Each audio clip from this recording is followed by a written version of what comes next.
Good morning, good morning, good morning. Welcome to drboycetv.com, the home for intelligent Black people. My name is Dr. Boyce Watkins. I hope you guys are having a wonderful day. It is a beautiful Monday morning at the time of this recording, and I'm always excited to talk to my people. And today I wanted to talk a little bit about something that I just saw in in Variety magazine about the extraordinary actor Djimon Hounsou. I hope I said it right. I probably said it wrong. I'm doing my best, Djimon. I want to pronounce your name properly because I respect you, man. I think you're a great actor. Anyway, Djimon Hounsou made some comments about not being able to make a dollar, or better yet, let me say it specifically. He says, "I feel tremendously cheated in terms of pay and workload." He said, "I'm still struggling to make a dollar in Hollywood." That was really surprising because Djimon Hounsou has been around for a while. And I just really kind of found myself very surprised that he would say that. I mean, he's got movies going way back to, I want to say, as far back as maybe 2000. And actually, it looks like the first movie it was in was 1990. When you search for Djimon Hounsou movies, you can actually go back uh, 30 years and movies come up. And now, is he in all these movies? I don't know. Let me just see. I'm gonna look up his IMDb. I'm very surprised that he would say that he was struggling to make a dollar because it seems like, as far as Hollywood dreams go, he's achieved the dreams. He was in Guardians of the Galaxy. He was in, of course, his most famous role was Amistad. Now, that was a long time ago, and Blood Diamond, things like that. But I'm looking at his IMDb page and I see stuff going back quite a while. Yeah, quite a while. Elephant White, Special Forces, Baggage Claim, The Tempest. The original, is that the original Black Panther, like a TV miniseries or something? Dead Weight, Soul Food, Gladiator. Oh, I remember him in Gladiator. Anybody remember him in Gladiator by chance? Anybody remember when Djimon was in Gladiator and he played Russell Crowe's black best friend? Um, yeah, there's literally a movie by Tina Turner, or that involved, or music video with Tina Turner called "I Don't Want to Lose You" in 1989, and Djimon is in that video according to IMDb. So I was really surprised to hear an actor as known, as respected, as celebrated as Djimon Hounsou say that he struggles to make a dollar in Hollywood. I mean, he's had some of the most interesting roles ever. He's played them extremely well. I mean, he's very talented. And I said, to my wife, I said, I kind of want to get to the bottom of this because not because I'm curious about a celebrity's economic situation. That's not really it. This is not like a gossip conversation. This is more so a conversation about life. It's a conversation about being Black in America. It's a conversation, or in abroad. It's a conversation about Hollywood and media. It's a conversation about what success really looks like. And now, just so you know, in terms of Djimon Hounsou and his net worth, I'm going to Google his net worth here. According to Celebrity Net Worth, he's worth $12 million. But you never know what these numbers really mean. You don't know if they're accurate or not. I have no idea. So anyway, so here's where I'm going with this. This is why I chose to talk about that this morning. Um, when I read Djimon Hounsou, and I read the article in Variety where he talked about struggling to make a dollar in Hollywood. Here's some of what he said. He said, "I'm still struggling to make a dollar." He said, "I've come up in the business with some people who are absolutely well off and have very little of my accolades." So he's a little bit feeling a little bit, maybe, I don't know, you might almost call this jealousy. I don't know if you call it that, but he says, he's seeing people that came up with him that are doing better than him, and they aren't as talented as him. He says, "So I feel cheated, tremendously cheated in terms of finances and in terms of workload as well." So basically, maybe he feels like he's working twice as hard to get half as much. Which many of y'all, how many of y'all grew up in a household? Give me a yes if you have, if you grew up in a household where you were told being Black means you got to work twice as hard to get half as much. Was anybody else raised in the same household that I was? Because I was told that a lot. My grandmother, rest her soul, used to tell me that all the time. And obviously that's just not true. That's not right. We know that's not right. We know that's not fair. Somebody said Dylan said he needs to wear a dress. Dylan, you got me laughing, man. That's funny. Yeah, I mean,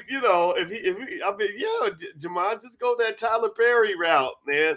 You'll get $1 billion off of that. I mean, no disrespect to Tyler Perry, but y'all know good and well. As much as I love Tyler, and Tyler's cool. Like he's a great guy. Like I met Tyler. I told you Tyler called my house one time just out of the blue. It's real weird. Like when you do what I do, like it's weird. Like every now and then some celebrity will like you'll get a phone call where they'll be like, Kanye wants to talk to you. I'll be like, Kanye who? Like, or Tyler Perry's on the phone.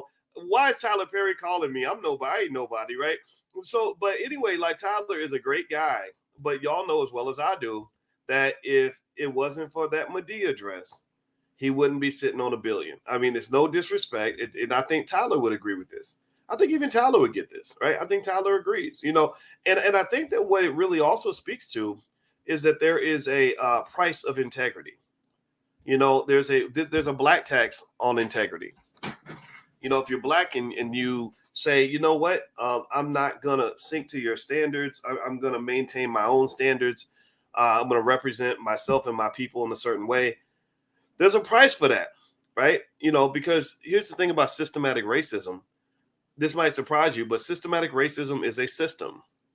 Did y'all know that? The systematic racism is a system. And the thing about systems is systems do not reward you for bucking the system.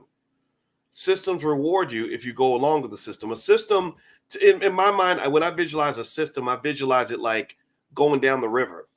If you're going with the stream, if you're mainstream and you're following the stream and you're going in the direction of the stream, then the stream will propel you. Your boat will go faster. You're going to fly down the road faster. It'll be effortless. Like think about a boat going down a river and it's going in the direction that the river's already flowing. Well, that boat doesn't even need an engine. It doesn't need to have anything under its own. The boat doesn't need to have any power. Do you follow me? The boat doesn't need to have power. The boat just needs to have a sail. So the wind can just blow it along the way. And then the water beneath it will just kind of blow it down the river. And you'll be going faster than people that actually have engines and real power because you're going in the direction of the stream. The stream is providing your power. That is, but what happens is if somebody doesn't understand that, they're gonna see your boat just moving. They're gonna be like, "Ooh, that's a successful black person. Look at his boat. His boat is flying down the river, y'all. It's flying. He must have a lot of power. He must have a lot of power." No, he ain't got no power. Most of your black celebrities ain't got no power. They're just the boat that's going down the stream in the direction of the river. The river is their power. The river is Hollywood. The river is mainstream America. The river is the Hollywood agenda. The river is MGM and Warner Brothers and Universal Studios. That's the power base. So they don't have no real power. You just think they have power. You just think they have power. So imagine the opposite. Imagine if you just say, you know what, I'm not going in the direction of this river. I'm not trying to be mainstream. I'm not trying to follow the stream. I'm not trying to go along with the flow. I'm going to go in the opposite direction. Right? Well, that's when you got to have power to do that. You got to be a powerful person to fight against a heavy river flow that's pushing you in a certain direction. If the river's pushing you south and you're trying to go north, you can't do that without real power. So when I look at powerful people in our community, the people that I consider to be leaders and success stories, I'm not looking at the people who are just floating along with the river. I'm not looking at somebody like poor Tyler Perry who just put on a dress and went along with the agenda. I look at people that have been fighting the agenda and going in the opposite direction and still acquiring power. I look at people like Louis Farrakhan. He mainstream America has never given him any power. I look at people like Dr. Claude Anderson. He's been fighting against the system for 50, 60 years. I look at people that are out here getting it done despite the fact that they're not going along with the flow. So why does this matter? Well, I keep bringing up to you guys this book that I have the students in the Black Business School read called How the Jews Invented Hollywood. It's not anti-Semitic. I told Kanye West directly, I said, man, I'm not into all this thing you have against Jewish people. I don't know where it's coming from. I get it. I understand the whole conversation about the original Jews and all that. And I think that's an important conversation. But I just really don't know if it's worth giving up $250 million a year. I wouldn't give up $250 million a year just so I could complain about Jewish people. If I really felt compelled to do it, I would just complain at home and collect my $250 million and go build me some black schools and businesses across this country. So here's the thing. So this book, how the Jews invented Hollywood, provides a set of lessons that Djimon and others who are confused about racism need to understand. They're confused. They're like, wait a minute, I'm just as talented as the white guy, but yet the white guy got more money. Well, wait, I was just as I worked just as hard as the gay guy, but the gay guy got all the good roles. I worked just as hard as the Jewish kid, and the Jewish kid became the executive at the studio. I worked just as hard as that other person over here, and he got all these opportunities, and I didn't. All I got to do was play a slave or a comedian. Well, that's because Hollywood was not built for you. See, people who get confused about institutions and how they treat black people have not spent much time typically understanding the origins of those institutions. I get it. I totally get it. I spent years on the faculty. Before I started, doing stuff like teaching black people around the world and all this stuff, which I really love. I spent years on the faculty at Syracuse University. And when I was at Syracuse, I went through something similar to what Djimon went through. I was working twice as hard to get half as much. I was busting my butt and not getting the raises and promotions I deserved. I was the only faculty member on the entire campus, except for one. There was one white guy. That was it. I was the only one who was getting national media attention and going out and really having an impact on the world. I was on national TV every single week, and they completely ignored everything I was doing. They completely blew it off. They acted like it was almost like a bad thing that I was helping black people learn about wealth and economics. To some extent, you might argue that I was mistreated. I'm not complaining here. I'm not sitting here saying like, oh, I was mistreated, because I'm not a victim. I don't walk around with a victim t-shirt on, like, oh, look at me, woe is me. I just don't do that. That doesn't not benefit you. But when I looked at that institution, I had a deep reflection. I started thinking, well, wait a minute, who built this school? Right. And I looked at the history of Syracuse. I said, oh, this school was built by a bunch of white guys. Well, who did they build this school for? Oh, did they build it for black people? Is there anything in their original charter that says, oh yeah, we want to see African Americans flourish here. We want to see black people do extremely well. We want to make sure that people of color and women and everything else that they're doing. Yeah. No. They built the institution for themselves. And the thing about it is, when I really around 2006, I started hanging out with people like this guy. And that was when I started realizing, like, I can't even be mad at them for building something for themselves, because I'm sitting here looking at my own people saying, why ain't we trying to build something for ourselves? Why aren't we trying to build something that's ours? And so when I saw Djimon, and he was upset about the money, he was kind of like, white people get more money and they get more opportunities, and I work really hard and I'm really talented. I agree with him. He's great, man. This guy's a great actor. But I'm sitting here thinking, wait a minute, brother, I love you, but you've been working in this game for 33 years and you still don't own a studio yet. Do you? Maybe he does. Maybe I missed it. Maybe if he does, forgive me for leaving that out of the discussion. I just did not know. But my thought is, after 33 years in the game, I'm kind of surprised you would still be even in the category of a laborer. Like, a laborer, I mean, even if you're a high paid laborer, you're still a worker, right? Like, looking for jobs, I need to find a role. I need to find me a gig. I need to go make me $1. I just don't. I mean, I'm not making fun of it at all. I promise you. I'm only a 1 degree of separation from this brother. When I worked with Russell Simmons in 2013, and Russell and I did a mass incarceration campaign where we got all these celebrities to sign a letter to President Obama, to get him to change his incarceration policies, which it actually worked, by the way. Shout out to Russell. I know y'all can talk bad about Russell all day. Anybody can, but I'm gonna just tell you like this. When I worked with him, he operated with extreme integrity. He followed through on every commitment. He went out and got all the celebrities to sign this letter, because we both have a heart for the brothers and sisters in prison, and I'll always love him for that. But I remember Russell mentioning Djimon, because Djimon married Russell's ex-wife, and they just seemed to have a really great, like, 3-person interaction. Like, they would just do stuff together, and I'd never seen that before. I'd never seen like a couple where there's a divorce and you're hanging out with your ex-wife and her new husband, but that's how Russell was built. Russell, I learned a lot from Russell Simmons by watching how he resolves conflicts. Think about this. Russell Simmons is the only person who in all of hip hop who it's very hard to find anybody who has anything negative to say about him. Almost every single person who talks about Russell, and he's been in this game since Curtis Blow. I mean, remember Curtis Blow, and I want you to know that these are the breaks, right? He literally goes back to Curtis Blow. And so you would think somebody who goes all the way back to Curtis Blow would have like a long list of major enemies.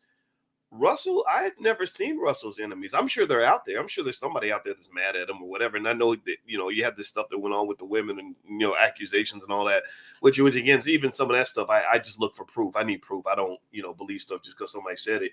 But anyway, I just really learned a lot about relationship management in business. So Russell actually was one of the first people I observed that led me to have more conversations with you guys when I talk about economics and how relationships fit into that. The second great influence in that area was my wife, who is a relationship therapist.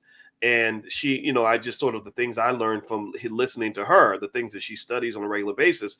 I said, you know what, if we can have better relationships as Black people, we can build things together. We can create institutions together. We can build strong families. We can build what we were supposed to build. Like some of y'all are supposed to be in a nice, strong, stable family, not this dysfunctional nonsense. I went to see Creed yesterday. I did a review of Creed, by the way, on this channel. Actually, I went to see Creed, and I just, you're just watching Creed, and you got these two Black men who grew up in an orphanage for whatever reason because their parents were not around, and they're like boxing each other, trying to kick each other's ass, and having all these conflicts. And I was like, man, it's just not supposed to be that way. It's just not. And I think that as Black people, we just think that's what it's supposed to be. We're supposed to be trying to kill each other and kick each other's ass and everything else. And no, you're supposed to love each other. You're supposed to help each other. You're supposed to have each other's back. So one shout out I'll give to Michael B. Jordan and Jonathan Majors, the two stars of this film, is that they allow the villain, so-called villain, and the so-called hero to actually reconcile at the end. At the end, he just apologized. He was like, man, I'm sorry for what I did to you. And he was kind of like, I'm sorry too. Like, I love that, man. So Creed, if you haven't seen the movie yet, I highly suggest you check it out because, this movie was a great display of masculinity and Black love at the same time in terms of brothers kind of supporting each other as opposed to tearing each other down. And that takes me back to Djimon Hounsou. Now, before I do that, do me a favor. Could you please hit the thumbs up button, thumbs up, share, subscribe. We are building Black-owned media, and we really need your help. If you could just, share this video, hit the like button, hit the share button. Make sure you hit the notification bell because sometimes I think we're shadow banned. And also, I'm going to be in Houston, and I'm trying to see if my wife is coming with me, but we're going to be in Houston April 21st. Are you going to Houston, babe? Did we go? Okay.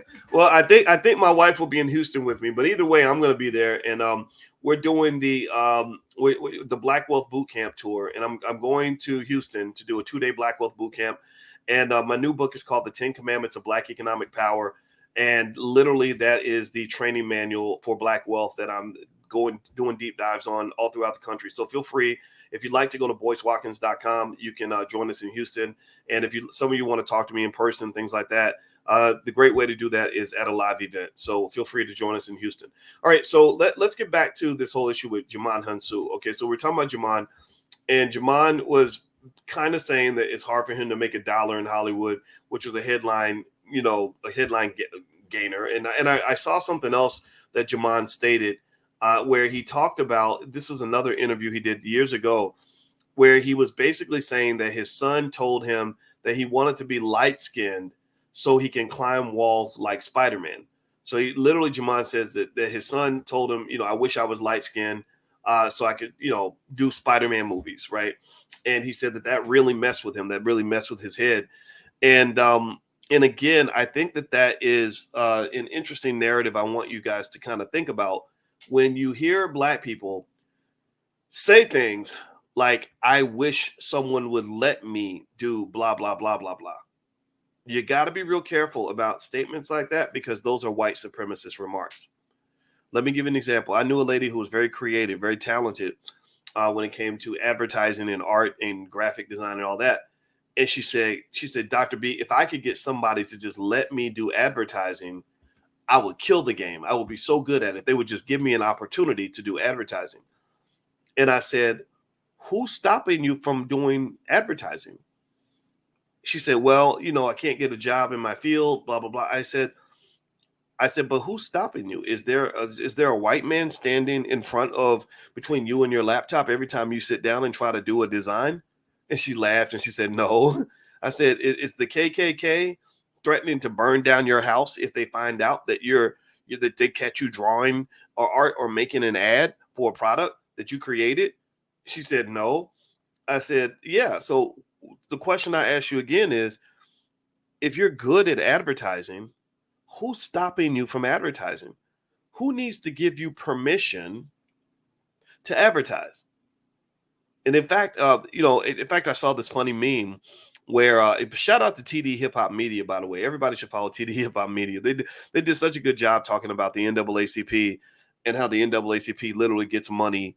Unfortunately, they get money to keep black people disabled. The NAACP in San Francisco embarrassed themselves by rejecting the $5 million cash payments for reparations. Anybody see that? Did anybody see that? Where the NAACP, those weird Negroes that run the organization, they literally were like, no, don't give black people $5 million a piece.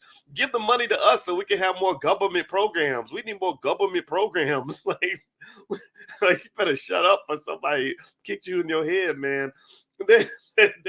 But anyway, I saw somebody that had an analogy or an acronym for NAACP, and it stood for Negroes always asking Caucasian permission. I thought that was so funny. Negroes always asking Caucasian permission. So basically, here's my point. Why do you feel like you have to ask permission before you can pursue your destiny? There's nobody that you have to get approval from in order for you to do what you're supposed to do. So when his son says, I hope I'm light skinned so I get a chance to play Spider-Man, he at the very least, that sentence should be continued with, I hope I'm light skinned so I can get to play Spider-Man because that's what white people need me to do in order to be in their movies. Right? Like, that's how I would say it. I would say, son, okay, yeah, you do have to be light skinned to play Spider-Man because Spider-Man is a white owned character that's going to be in a white movie. And if you want to do that, you have to do that. But there are black characters you can either create or that are already developed that we can promote just as well, that are just as interesting as Spider-Man, that you could also play. There are dark-skinned superheroes out here, just like there are light-skinned superheroes. There are black superheroes, just like there are white superheroes. So ultimately, what it requires is an understanding of the origins of those institutions. When you look at the origin of Spider-Man, in fact, you can literally look it up. I encourage you to really do this so you'll stop being in awe of white people. A lot of us spend our time being in awe of white people. Like we really love white people. Like we really feel like the white man is like superior. And it's no disrespect, by the way. If you're white, I'm not being mean. I'm not trying to say anything negative or nasty. I'm just being truthful. That you tend to admire and worship them, right? Because they have these amazing things they create, and you feel like you can't do it yourself. So you say, "Gosh, I hope that one day they select me to be the black person that they bring along on their amazing ride." But let's look at this, right?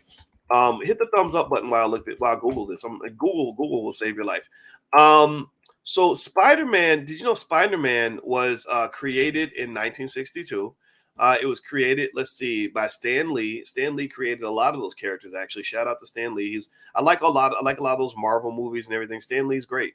But yeah, Spider-Man literally was the manifestation of the imagination of Stan Lee and some other creators whose names are not in front of me. Oh, Steve Ditko, another guy named Steve Ditko. So they literally sat around and they were smoking a joint or something or drinking a beer, and they all said, let's create a new character. And they were like, what kind of character? I don't know. Let's make it a spider, and let's make it like a mutant, and let's make it so that he gets bit by a spider and then suddenly he can climb walls and he can fight villains by throwing webs at them. Okay, that sounds really cool, man. And then next thing you know, they drew it, put it together, created it, and it became real. Walt Disney, when Walt Disney created the original Mickey Mouse, how many of y'all know? Give me a yes or no. if you know the origin story of Mickey Mouse. How many of you um, how many of you know the origin, like literally, like where Mickey began, like how Mickey like came to exist, where he came from, like because Mickey didn't come from God. He wasn't just sort of manifest by a lightning bolt or something. Walt Disney came up with the original Mickey Mouse. Now, I want you to kind of go with me for a minute. I'm gonna ask you to use your imagination real quick, um, because the original Mickey Mouse was created in the early part of the 20th century by Walt Disney, of course. And do you know that when Mickey Mouse sort of was manifest by Walt Disney, it was the same week that he had actually lost his job. Like literally, like he was just unemployed, just like some of you have been unemployed. A lot of us have been unemployed at some point. So literally, Walt Disney had, in fact, he thought he was going to get a promotion on his job. Back then, they didn't have airplanes, so when he went from California to New York, they called him to the New York office. So he couldn't fly to New York. He had to take a train, and he took a train for it took like I don't know a couple of weeks or something, right? Because it was a long time ago. So Walt Disney takes his train to go to New York because he's thinking he's going to get a raise and a promotion, right? He thinks his boss is going to hook him up. Well, instead of hooking him up, his boss fires him. And in addition to firing him, he takes all of his intellectual property. Every cartoon he'd ever created belonged to his boss. So Walt Disney is depressed. He's like feeling miserable. He's feeling terrible. And he's on this sad, depressing train ride back to New York, or back to California. And he's with his mother. And so he's sitting there all sad. And he says to his mom, he says, I think I'm going to create a new character. And she said, well, what are you going to call it? He said, I'm going to call him Mortimer Mouse. And his mother said, no, Mortimer Mouse is not a good name. Just call him Mickey. That's where Mickey Mouse came from. That's literally where Mickey Mouse came from. And so Walt Disney, now pay attention now. I need y'all to listen. Because some of y'all got kids and people in your family that come up with billion-dollar ideas all the time, and you abort those possibilities before they ever become real. You just say, oh, shut up, fool. Go back to work. Ain't nobody paying attention to your stupid little mouse. Ain't nobody paying attention to your dumb idea, your little business. Ain't nobody worried about your little business. Imagine if he'd been surrounded by people like that. Imagine if his mother had said, son, you really think you can actually create a character on your own? Like, son, you really think that's going to take off? Why don't you go do something safe? Like this, this whole idea of creating a mouse and getting people to like want to like watch your mouse and buy cartoons from you and like don't do that, son. Just go find you another job. Get that stupid idea out of your head. Like imagine if his mother had been a hater. Some of y'all's mothers are haters. Some of you have spouses that are haters. Some of you have friends that can't see past next Tuesday, right? So this is the kind of thing actually I talk a lot about in my book. My new book is called The 10 Commandments of Black Economic Power. I talk about all the billion-dollar ideas, the Mickey Mouse level ideas that get killed in the Black community every single day. Every single day, there's probably $50 million worth of brilliant business ideas and business models that get shot down because either you're not getting the moral support, you're not getting the financial support, your friends are clowning you, you don't have the skill set to execute on the idea, right? Like it happens all the time. This is wealth going out the window. So literally, that character, Mickey Mouse, came from Walt Disney and his mother manifesting this idea. And it was a crappy idea in the beginning. I mean, you saw the original images of Mickey. They're ugly. They're ugly. Like it's not even, I mean, there's no way anybody could have looked at the original Mickey Mouse images and said, oh yeah, this is going to be $1 billion brand for sure. One day, yeah, this will be the subject of this will be the primary character of some corporation that's going to make $100 billion a year. Like, look at this. This is ugly. There's nothing special about this image. Just like for some of you, there's nothing special right now about your business, where it is at the moment. But the thing about it is that you have to pick something and stick with it and grow that thing. He stuck with it. That's it. He stuck with it. And then Mickey got a little bit better, right? In fact, let's look at an image of a modern Mickey Mouse versus the original. How about that? Let's do that. Do me a favor. Hit the thumbs up button because I really want to make this point because I need y'all to really we need to start having some imagination as Black people, man. Stop getting on the white man's testicles and start paying attention to what you can actually manifest and create on your own. You are the most creative people on the planet. You are the most original people on the planet. People copy your creations, and then they go make $1 billion from them. Then you get mad. Well, did you invest in that? Look at this. This is the original Mickey Mouse, and this is what it became later on. He started adding in Minnie Mouse, and which is another $1 billion brand. Then you have spinoff brands. You have Donald Duck, Daffy Duck. They even have Daisy Duck, right? They literally are like, okay, how do we take this thing, this big money idea called a stupid little mouse, and flip that into something much bigger? You understand? So what I'm just saying in general is like, don't kill your manifestations. Like, you can manifest just as well as the white man can. You are just as creative, just as talented, just as smart. And I really hate the idea that you spend your time saying, gosh dang it, I'm so talented, I'm so good at what I do, I wish they would just give me an opportunity. Well, you know what? If you're that talented, if you're that good, if you're so talented that they should see your talent, then I say you're talented enough that you should see your talent. Because if you can't see your talent, then why would you expect them to be able to see your talent? Because if you saw your talent, you wouldn't be selling yourself cheap. Do you understand what I'm saying? You sell yourself cheap because you don't see what you're worth. They see your worth more than you do. And you're like, gosh, I wish you could see my worth so you would pay me more, boss. Well, if you really saw your worth, why would you give away something so valuable? In fact, that was my experience. I mean, I personally, shoot, when I was on the faculty at Syracuse University, I was the only black man on the planet that got a PhD in finance during the year 2002. You couldn't tell me nothing. My confidence was on 12. I felt like I was the Michael Jordan of finance, right? I was damn good at what I did. I was an extreme workaholic and I loved it. I did it. I was a workaholic because I loved it. And I was on top. I was smarter than my professors when I was getting my PhD. I was good. So I remember having that same feeling like, dang, I'm so talented. Why don't y'all recognize my talent? I'm so good. Why don't y'all, acknowledge how good I am? And then I was like, wait a minute, boys, if you're really that good, then you don't really need them to acknowledge it. If you're really that great at what you do, then take your talents to the market, to the open market. Let the world evaluate how good you are. And I'm sorry. I'm about to be a little cocky right now. I'm good at what I do. I'm good at what I do. There are a lot of people out here that are talking about financial this and financial that, but I bet you can search high and low all throughout the internet. You can't find a person with the credentials that I have who's written original research papers in finance who can talk about black wealth and black economics the way I can. Not saying nobody else can do it. Now, I'm not saying nobody else can do it. I'm just saying that I'm damn good at what I do. Dr. Claude Anderson is Michael Jordan. I would say that I might be a Kobe Bryant. Okay, so what I'm saying to you is at the end of the day, if you're really that damn good at what you do and they won't acknowledge what you're doing, there is a place you can go that will love you for who you are. There are places you can go where you don't have to wait for them to give you permission to manifest your visions. There are places you can go where the vision can belong to you as opposed to you simply pouring into somebody else's vision.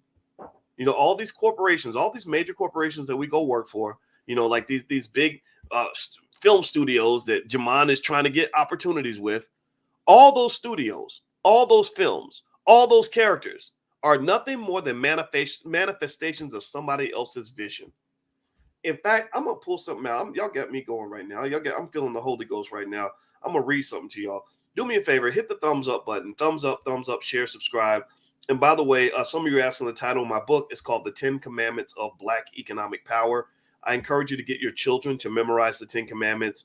It will change their life for the next 50 years. I guarantee it. It's a #1 bestseller on Amazon in the public finance category. And it's a powerful book. And it's very easy to read. I made it that way. So feel free to go take a look. You can go to boycewatkins.com or you can go to Amazon and take a look. Also, on my website, I have a lecture I did called How to Make Money Without Working. You're welcome to take a look at that too. So let me see if I can find this book. I read How the Jews Invented Hollywood all the time, not because I just have so much admiration and respect for the fact that they were able to manifest their vision in the way that they did. I really do. I really just think it was extraordinary. You might call me a buffoon for saying this. I have no idea, but I just read it and I get inspired as hell. So let me tell you this. Here's a part of this book. I'm going to read a little bit of this to you. It says, the Hollywood Jews, at least the first generation that built the industry and formed the core of this book, were a remarkably homogeneous group with remarkably similar childhood experiences. The eldest, Karl Lammel, was born in 1867 in Laupheim, a small village in southwestern Germany. His beloved mother died shortly after his 13th birthday, and he prevailed upon his father, a penurious land speculator, to let him come to America to seek his fortune. He would eventually found Universal Pictures. So this guy, whose mama died when he was 13, he had a sob story. He could have hung on to that sob story his whole life. My mama died when I was 13. That's why I've been smoking crack ever since. Right? You ever see people like, anybody know people like that? Like because of something that happened to them when they were a kid, they literally feel like that's an excuse for them to be trifling at the age of 50. It's like, bro, you're like, you were born 50 years ago. Get some therapy. Work through your nonsense. Like, you can't let your children pay a price because you haven't gotten over whatever you went through as a kid. So this guy, his mama died at 13, and he became a land speculator or something, and he ends up founding Universal Pictures. Let's keep going. You know, again, Djimon, I need you to hear this, man. These are the people that you admire, the people that you look up to, the people whose institutions you're begging to be a part of. Adolf Zucker was born in a small Hungarian village in the Tokaj Grape District. His father died while he was in his infancy. So his father died while he was an infant. Pay attention now. See, we talk about our sob stories and the growing up in the trap and growing up in the hood. This guy, Adolf, his father died while he was a baby. His mother died a few years later. So this kid grew up without a mother and without a father. Without a mother and a father. So his mother died a few years later. Adolf was bundled off to an uncle nearby, a steely, bloodless rabbinical scholar. Lonely, independent, and unloved, Zucker, like Lammel, petitioned to leave for America and a new life. So his life was so bad that he left to go to America to start this new life. Guess what? Adolf Zucker would later build Paramount Pictures. Paramount Pictures. Anybody got a subscription to Paramount Plus? Anybody know about Paramount Plus? This is over. Now, by the way, this is over 100 years ago now. Anybody know about Paramount Plus, where they got shows like Yellowstone? Anybody know how much money Paramount Pictures makes? Do you know Paramount Pictures last year made $8 billion? Yeah, this is what he created. So I'm sorry. I don't get me wrong. Black people, we go through a lot. You know, we grow up in unfair circumstances. You go through things that shouldn't have happened to you. But that's no excuse for you not to get up off your ass and figure out how to fix it, how to make it work. Get you some therapy, get you some self-help. Find some way to find motivation out of the pain you went through. You went through the pain, you should get the gain. They say no pain, no gain. Well, how are you going to have pain, but you didn't get the gain? Every time you go through a tough situation, I just figured out a long time ago, that ain't nothing but God's training camp. They're training you to go to another level, and some of y'all just throw all that away. You're like, oh, well, because I went through the pain, now I'm going to endure more pain and create more pain for myself as I sit and reflect on the pain I went through. You don't do that. You take the benefit of the pain you went through. Let me read one more to you. This inspired the shit out of me. I'm sorry. I love it. This book is called How the Jews Invented Hollywood, an Empire of Their Own. William Fox was another Hungarian. In his case, his parents were immigrants, but his father was shiftless and irresponsible. Anybody else got a shiftless, irresponsible daddy? I had one. My daddy was never around. I never knew the man. I don't even know the man well enough to dislike him. That's how it's almost comical, right? I'm not even mad at my daddy. It's not like I sit around like, dang, my daddy didn't. I didn't even know this dude, right? But my daddy was not. He was shiftless and irresponsible. Oh, I had a shiftless, irresponsible daddy too. They said that when William's father died, he disliked him so much he spit on his coffin during his funeral. This kid hated his father so much that when he died, he spit on his coffin. That's heavy. He was forced to become an entrepreneur, hawking soda pop, sandwiches, and chimney black. He would later parlay these experiences into creating the Fox Film Corporation. Anybody ever heard of 21st Century Fox or Fox Studios, Fox News? I don't even know what to call them. Because they do so many things. Literally, how much annual revenue did this company make last year? I mean, they're as relevant now as they were 50, 100 years ago. It's really fascinating. And so let's see, this company, their revenue for the 12 months ending this year was $14 billion. And just remember, these are the companies that your favorite black celebrities look up to. These are the companies that your favorite black celebrities are begging to give them opportunities. And so when I go back to Djimon Hounsou, this talented actor who's saying he has trouble making a dollar in Hollywood, my thought is, well, of course you're gonna have trouble making a dollar in Hollywood because the people who own everything are the ones who are making the big dollars. You're just the hired help.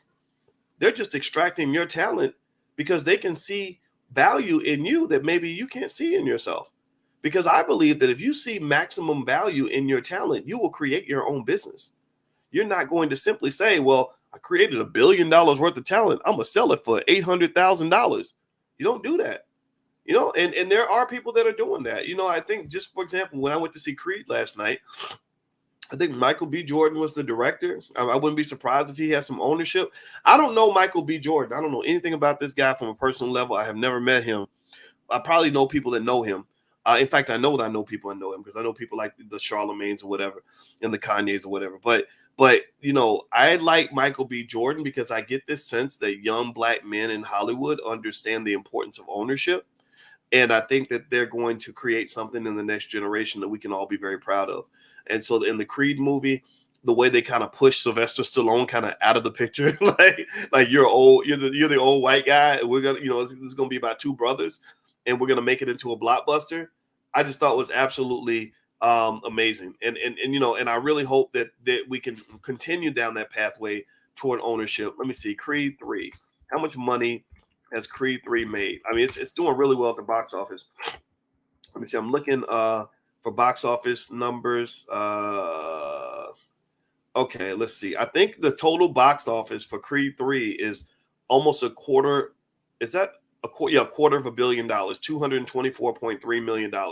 That's extraordinary. I think that's absolutely extraordinary. And I think it's the beginning of something big. And you have other guys like Jordan Peele. Jordan Peele is actually my favorite director in Hollywood. Everything he does, I watch it because I have so much respect for him. He reminds me of like Eddie Murphy. I thought Eddie Murphy was so talented that whenever Eddie did a movie, I watched it because Eddie's very smart, right? So you have some potential here, right? You have some opportunities here. You have some people that are doing great things. And I know that with my daughter going into acting and singing and modeling and everything else, we talk extensively about ownership. I'm going to have her read that book, How the Jews Invented Hollywood, because I want her to see it as a blueprint on what you can create if you have the right mindset. Shout out to the Jewish community because they built Hollywood as a place where they would be accepted. They were rejected in a lot of places around the world. And they said, we're tired of begging. We got too much talent to be out here trying to kiss people's butts to get opportunities.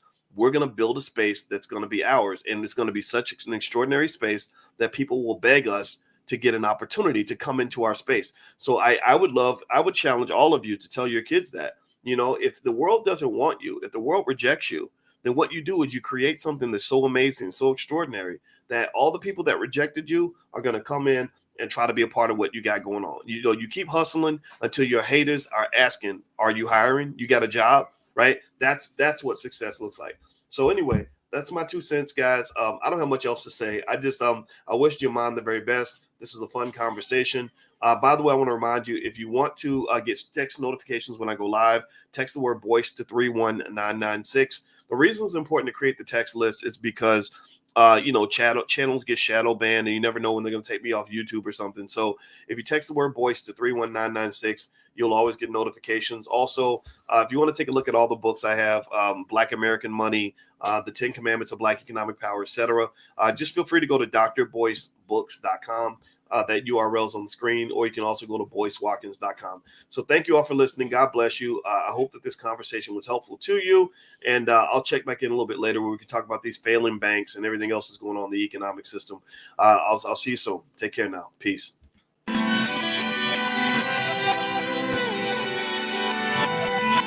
Here we are, clan the isms, cataclysm, great. Our people out here struggling, trying to make it in this state. Everybody out here doing it, but we the ones too late. Now family, we the ones who gotta delegate. Get that money in the power, never be fake. Stick to cosign for 3. What did he say? Create jobs, support our own. Educate the same and buy back your home. Got 3 degrees, triple 10. 3 PhDs, now we on the CNN. DBTV, let's talk about negligence. Ignorance is bliss, but we can turn it to intelligence. Believe none of what you hear, half of what you see. Let's break it down here on Dr. Boyce TV. Here we are.